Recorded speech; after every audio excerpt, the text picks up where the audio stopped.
இறையேசுவில் அன்பு சகோதர சகோதரிகளே, ஆண்டவர் நாமத்திற்கு சோத்திரம். தினம் ஒரு ஜப வழியாக பேசிக்கொண்டிருப்பது உங்கள் அன்பு சகோதரன் பிரபு.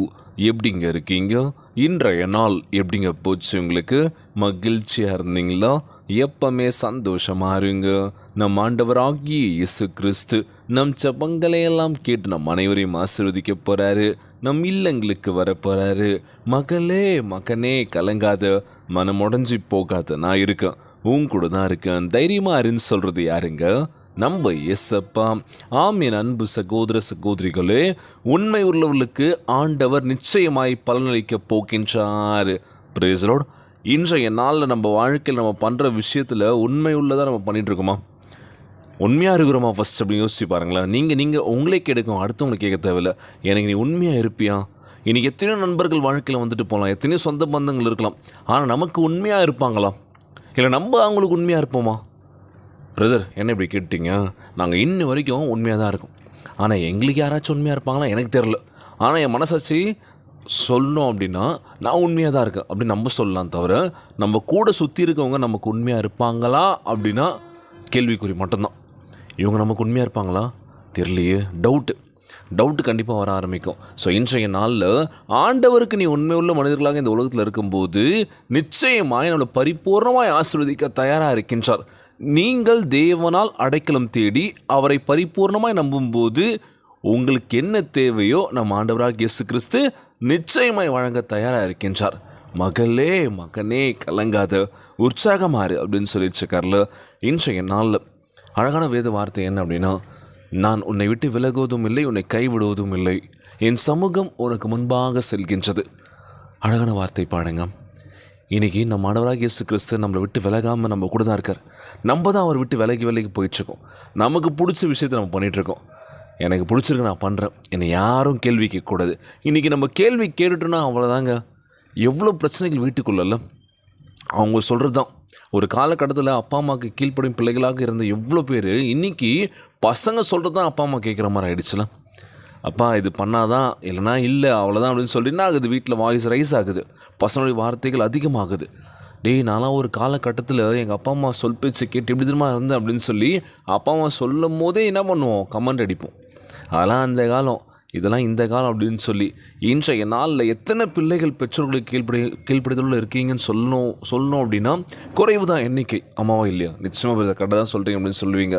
இன்றைய நாளில் உண்மையுள்ள மனிதர்களாக வாழணும் அப்படின்னா முதலாவது ஆண்டவரிடத்தில் நம்ம செபிக்கணும், பேசணும், மனம் விட்டு பேசணும். நம்ம உள்ளத்தில் இருக்கின்ற பாரத்தை இறக்கி வைக்கணும் அப்படின்னு சொல்லுவாங்களாம். யார் நம்புறது யார் நம்பக்கூடாதுன்னு தெரியல பிரதர், கண்மூடித்தனமாக நம்பிட்டேன். ஆனால் இன்றைக்கி எல்லாமே வாழ்க்கையில் பட்டால் தான் திருந்துவாங்கன்னு சொல்லுவோம், பார்த்துருக்கீங்களா? அந்த மாதிரி தான் சொல்லும்போது புரியாது. எத்தனையோ பேர் சொன்னாங்க வாழ்க்கையில் அவங்க நம்பாதீங்க, அவங்கக்கிட்ட நீங்கள் பழகிறது கொஞ்சம் தள்ளி டிஸ்டன்ஸ் மெயின்டைன் பண்ணிக்கணும்னு சொன்னாங்க. நான் கேட்கல. ஆனால் இன்றைக்கி யாருமே இல்லை. எவ்வளோ உறவுகள் மத்தியில் நான் வாழ்ந்துட்டு இருந்தேன். ஆனால் இன்றைக்கி தனிமையில் வாழ்ந்துட்டுருக்கேன். தனிமை தான் எனக்கு பிடிச்சிருக்கு. சொல்கிற விஷயம் இதுதான். தனிமை தான் இது அழகாக இருக்குது. கூட்டு குடும்பத்திற்குள்ளே நான் சந்தோஷமாக இருந்தேன். ஆனால் விரிசல் வந்துடுச்சு, வாய் வார்த்தையாக தகராறு வந்துடுச்சு, எல்லாம் பிரிஞ்சு போயிட்டோம். திரும்பி ஒன்றிணைனோம் அப்படின்னா ரொம்ப கஷ்டம்தான். என்ன அப்படி சொல்லிட்டுலாம் இன்றைக்கி ஒரு மாதிரி இருக்கும்ல, ஒரு கில்ட்டினஸ்ஸாக நம்ம ஃபீல் பண்ணுவோம்ல. இன்றைய நாளில் ஒற்றுமையாக இருங்க, சமாதானமாக இருங்க. நம்ம வாய்க்கு ஒரு பூட்டு போடணும்ல. இந்த வாய் சும்மா இருந்துச்சுன்னு வச்சுக்கோங்களேன், எத்தனை பேர் வீட்டில் எந்த பிரச்சனையும் இல்லாமல் சந்தோஷமாக இருப்பாங்க. இந்த வாய் ஏதாச்சும் பேசி பேசி பேசி குடும்பத்துக்குள்ளே பல பிரச்சனையை கொண்டு வருதில்ல. அமைதியாக இருந்துருங்க. சிம்பிளாக சொல்லணும் அப்படின்னா, நீ கெத்து காட்டணும், நீ தான் வீரம் அப்படின்னு சொல்லி வாய் உதாராக பேசி ஒரு மாதிரி பண்ணுறது அதல்ல வீரம். உங்களுக்கு ஏதோ பிரச்சனை நடக்குது, உன்னை யாரும் சீண்டி பார்க்குறாங்க அப்படின்னா நீ அந்த இடத்துல அமைதியாக இருக்கணும்ல. உன்னை தூண்டுதல் எவ்வளோ விஷயங்களும் நோக்கடிக்காமல் பேசலாம், நீ அமைதியாக இருந்துட்டுனா நீ தான் உண்மையான வீரன் அப்படின்னு சொல்லுவாங்க. ஸோ இன்றைக்கி அமைதியாக இருக்கணும். நம்ம வாழ்க்கையில் நம்ம வாழ்க்கை பிரகாசமாக இருக்க போகின்றது. எங்கே பார்த்தாலும் சரி, நமக்கு விரோதமாக எழும்பக்கூடிய நிறைய விஷயங்களுக்கு நீ அமைதி காத்த அப்படின்னா அந்த அமைதிக்கான பவர் ரொம்ப வேல்யூபிள் அப்படின்னு சொல்லுவாங்களாம். இல்லைங்க நான் தாங்க கெத்துனால என்னால் அடங்கலாம் போக முடியாது, நான் அவங்க தான் அப்படி பண்ணுவாங்க அப்படின்னு சொல்லி நம்ம என்ன பண்ணுறோம், எதிர்த்து பேச பேச பேச என்ன ஆகுது, விவாதம் அதிகமாகுது, பிரச்சனைகள் அதிகமாக வெடிக்குது அப்படின்னு சொல்லுவாங்களாம். இன்றைய நாளில் நம்ம ஆண்டவராகிய இயேசு கிறிஸ்து நம்மோடு கூட இருக்கின்றார் என்பதை மனதில் வச்சுக்கிட்டு ஜெபிக்க ஆரம்பிங்க. இன்றைய நாள் ஜெபம் உலகில் வாழ்கின்ற எல்லாருக்காக ஜெபிக்க போகிறோம்.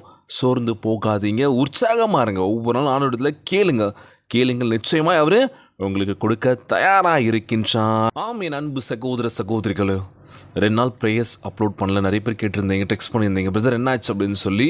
ஸோ 2 நாள் வேளாங்கண்ணியில் இருந்தவங்க. ஸோ அங்கேயே டைம் கரெக்டாக போயிடுச்சு. நைட்டு 12 ஆகிடுச்சு. ஸோ இதுக்கப்புறம் ப்ரேயர்ஸ் அப்லோட் பண்ணணுமா அப்படின்னு சொல்லி 2 நாள் லீவ் விட்ட மாதிரி ஆகிடுச்சு.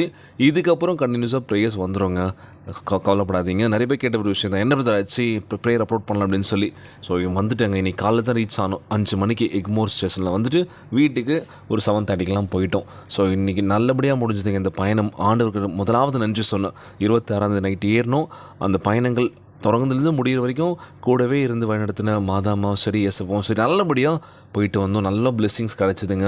அது மட்டும் இல்லாமல் நீங்களும் நிறைய ப்ரேயர்ஸ்லாம் பண்ணியிருப்பீங்க. பார்த்து பத்திரமா போயிட்டு வாங்கலான்னு சொன்னீங்க. ரொம்ப ரொம்ப சந்தோஷமாக இருந்தது. எல்லாருக்காகவும் ப்ரேயர் பண்ணியிருந்தேன்.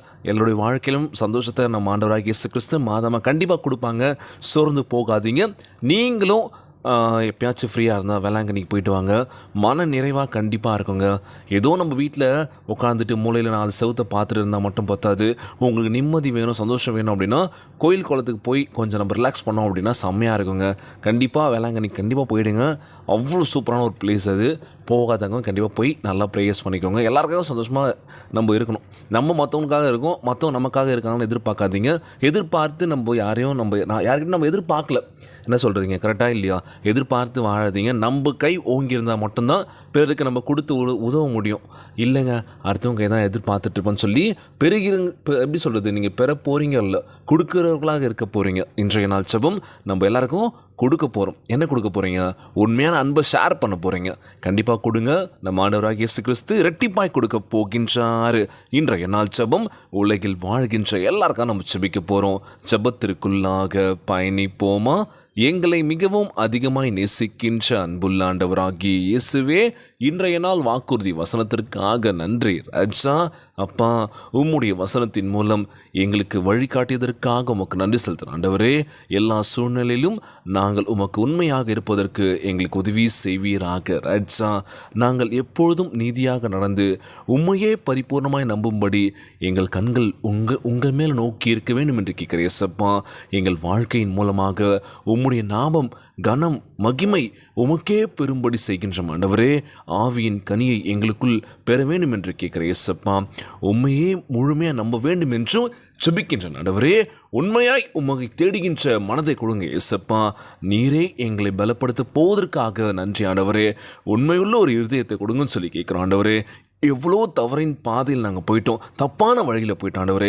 எங்களுக்கு நல்ல ஒரு வழியை காட்டி எங்கள் வாழ்க்கையை புனிதமாக்குங்கப்பா, பரிசுத்தப்படுத்துங்கம்மான்னு சொல்லி உமக்கு முன்பாக கண்ணீரும் கவலையுமா ஜெபிக்கிறேன் ராஜா. கண்ணீரை தொடங்கப்பா, கவலையெல்லாம் அகற்றி போடுங்க ஆண்டவரே. கேட்கின்றதையெல்லாம் நிச்சயமாக தரப்போவதற்காக நன்றி செலுத்துகிறேன் இயேசப்பா. எங்களுடைய தேவைகள் எல்லாவற்றையும் சந்திக்கின்ற தேவனாய் நீ இருக்கின்றபடியினால் இன்றைய நாள் ஜெபத்தை ஒப்புக் கொடுக்குறேன் இயேசப்பா. இந்த ஜெபத்தை கேட்டுக்கொண்டிருக்கின்ற என் அன்பு சகோதர சகோதரிகளே, எல்லோரையும் ஆசீர்வதிங்க ஆண்டவரே. உமக்கு முன்பாக ஜெபிக்கின்ற எல்லோரையும் பார்த்துக்கோங்கப்பா. கண்ணீரை தொடங்க அவங்களுடைய மன வேதனையிலிருந்து விடுதலையான ஒரு வாழ்க்கை கொடுங்க இயேசப்பா. நோயினுடையினால் அவதிப்பட்டு கொண்டிருக்கின்ற ஒவ்வொரு சகோதர சகோதரிகளை உமது கரங்களால் தொடர்ந்த நோயில் அகற்றி போடுவீராக. உம்மால் கூடாத காரியம் ஒன்றுமில்லை ஆண்டவரே. எவ்வளோ பேர் மன நிறைவோடு இல்லாமல் ஏனோ தானோ ஒரு வாழ்க்கை வாழ்ந்துட்டு இருக்காங்கப்பா. தவறான பாதையில் போயிட்டுருக்காங்க ஆண்டவர். ஒவ்வொரு இளைஞர்கள், இளம் பெண்கள் போதை பழக்கத்தின் அடிமையாகி இன்றைக்கி வாழ்க்கையை தொலைச்சிட்டு நின்றுட்டு இருக்காங்கப்பா. நல்ல சிந்தனையை கொடுங்கப்பா, நல்ல ஒரு விடுதலையான ஒரு வாழ்க்கை கொடுங்கப்பா. தவறான பாதையில் போகவே கூடாதுன்னு சொல்லி ஒரு எண்ணத்தை கொடுக்க வேண்டும் கேட்குறேன்ப்பா. ஒவ்வொரு குழந்தை செல்வங்களை ஆசீர்வதிங்கப்பா. எந்தவித பிரச்சனை இல்லாமல் ஆரோக்கியமான உடல்நலத்தை தர வேண்டும் என்று கேட்குறேன். ஒவ்வொரு கணவன் மனைவிக்குள்ள ஒரு ஒற்றுமையை கொடுங்க, சமாதானத்துக்கு ஒரு அண்டர்ஸ்டாண்டிங்கை கொடுங்க ஆண்டவரே. என் கணவர், என் மனைவி என்ற உரிமையை கொடுங்க, சண்டை சச்சரவு இல்லாத ஒரு வாழ்க்கையை கொடுங்க சொல்லி கேட்குறோம் ஆண்டவரே. நிச்சயமாக நீ கொடுப்பேன் நம்புறப்பா. எல்லோரையும் பார்த்துக்கோங்கப்பா. இன்றைய நாள் ஜெபம் இயேசுவின் விலையேற பெற்ற நாமத்தினாலே ஜெபிக்கின்றேன் நல்ல பிதாவே, ஆமேன், ஆமேன். இயேசுவுக்கே புகழ், இயேசுவுக்கே நன்றி. மரியே வாழ்க. God bless you all. தொடர்ந்து ஜெபியுங்கள், வேதத்தை வாசியுங்கள். ஆண்டவர் நம்மோடு கூட இருக்கின்றார். மரியே வாழ்க.